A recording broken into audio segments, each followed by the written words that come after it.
Hey everyone, Raven here from tjtrue.com, and please like, share, comment, and subscribe. And we are going to talk about empowering black businesses. So, pre-Civil War, slaves who were permitted to run businesses more often than not had a skill set that was required. These entrepreneurs range from cobblers to barbers to boat makers.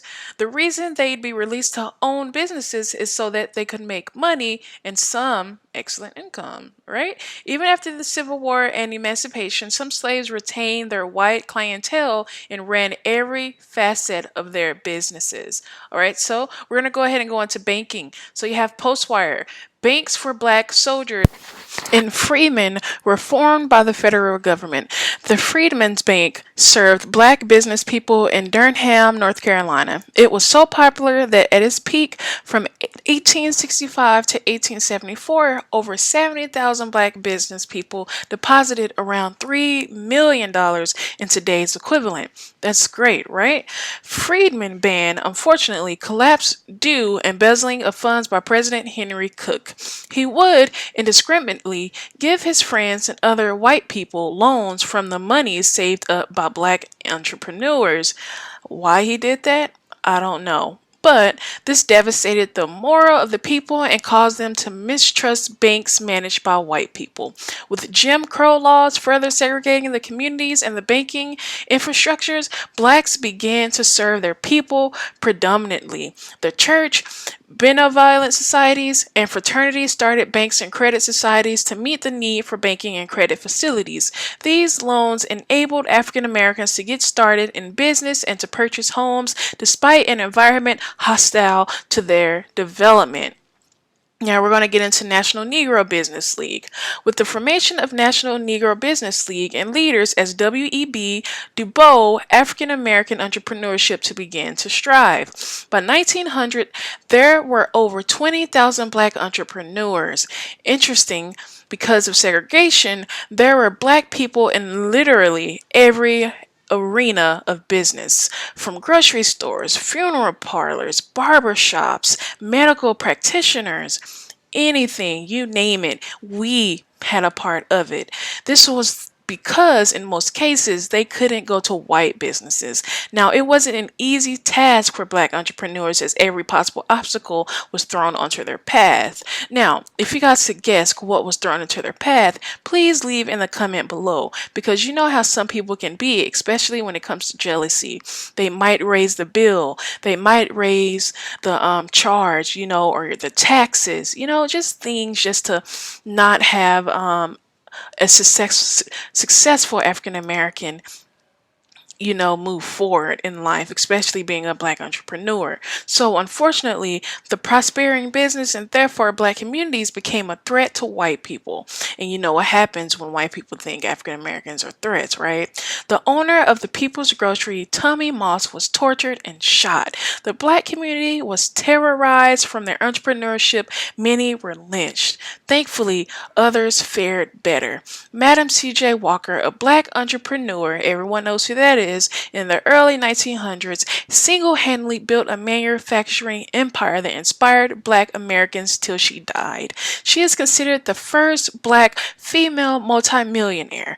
Madam C.J. Walker first started her business by mixing lye concoctions in her bathtub, and her business success may be attributed to her incredible marketing skills. Madam C.J. Walker went from city to city recruiting domestic staff, factory women, and farm girls, teaching them how to use products to their own salons. She's said to have trained over 20,000 women to be her beauty culturist, door-to-door saleswomen. Hopefully, black entrepreneurs will be agents of change and transform the lives of African Americans, just as Madam C.J. Walker. Now, a lot of you know, Madam C.J. Walker also created the perm, or a lot of people call it the relaxer. Madam C.J. Walker created that. And people still use that to this day. Thankfully, though it's not perfect, there's a much better business atmosphere for black people today. For starters, the variety of business has drastically reduced. Black people who were once in every industry imaginable are now in limited few. Funeral grocery stores, hair salons, barbershops, etc. Now, you know, in TJ True, we have the facts. So let's go ahead and get into the statistics, okay? So Guidance Financial Conduct, a survey in 2008, which revealed 45% of small enterprises were black minorities. This was up 15% in 2015, for a 100% increase in small black business owners between 2017 and 2018, and it's only 2019, so that's great. 14% of Hispanic business owners were the second largest group, 8% of Asian business owners were third, and 4% of Americans were fourth. The survey also showed that the prolific growth of small minority business is caused by 62% African American small business owners' pursuit of passion, 53% ready to build their own boss, 30% the opportunity presented itself, 12% were laid off or to provide a service.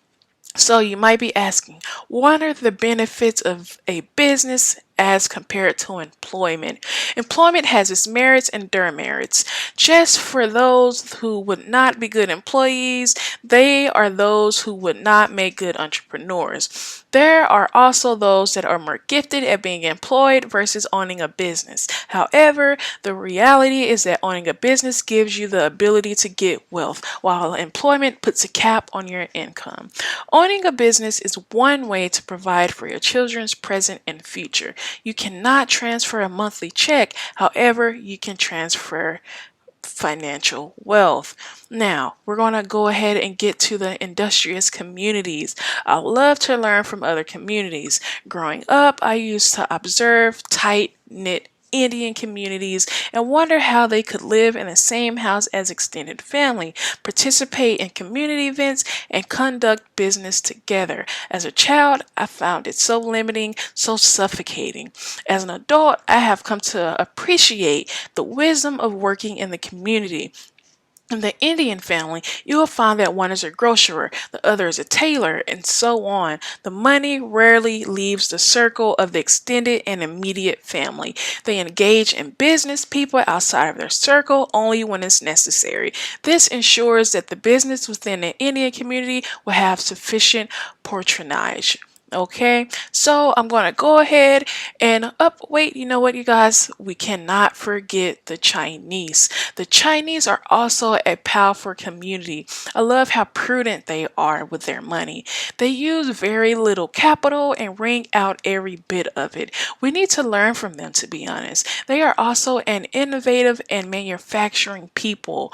It's not enough to be a wholesaler or retailer. They'll ensure that every bit of what they sell has come from an affordable source who will be Chinese. If not, they'll manufacture it themselves somehow. The common denominator with these three communities is that these businesses are used to safeguard their financial futures. And you know, when you come to TJ True, we always have the sources and the facts. So we're going to link it all below. Please let me know if I left anything out or if you would like to add anything. And thank you for watching this video. This is Raven from TJTrue.com.